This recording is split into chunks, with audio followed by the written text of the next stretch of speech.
көжегім. Жеті лақ. Бұрынғы өткен заманда ешкінің 7 лағы болыпты. Біреуі қара, қалғандары ақ лақ екен. Орманға баруға жиналған ешкі лақтарын шақырып алып ақылын айтады. Балаларым, ешкімге есік ашпаңдар, орманда қасқыр жүр. Мен келгенде балаларым, лақтарым, аналарың келді, сүт әкелді деп әндетемін. Осы кезде терезе сыртында тұрған қасқыр оның сөзін естіп қалады.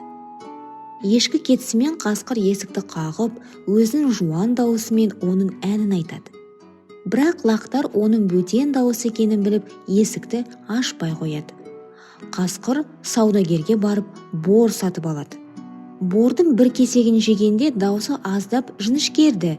Осы дауыспен ән айтып еді, лақтар тағы алданбады. Қасқыр ұстаға барып, өзіне тамақ жасатып алды. Дауысы ешкінікі сияқты жіңішке болып шықты. Бірақ жаңа дауыстың да көмегі болмады. Лақтар аяғын көріп, ашпай қойды. Қасқыр жылдам наубайшыға барып, аяғына себетін ұн сатып алды. Қасқыр есік алдына қайтып келіп, ақ аяғын лақтарға көрсете созып тұрып, әнге басты. Балаларым, лақтарым, аналарың келді, сүт әкелді. Қорықпаңдар, есік ашыңдар. 7 лақ сеніп есік ашты. Қасқыр үйге кіріп келгенде лақтар жан-жаққа қашып тығылып қалды.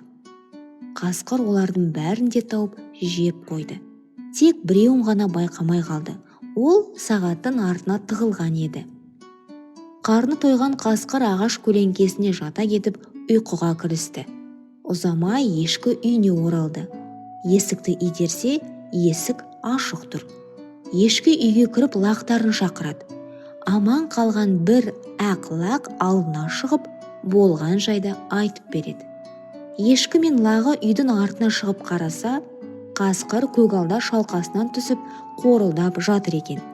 Ешкі мүйізімен қасқырдың қарнын жарып жібергенде 6 лақ шыға келеді.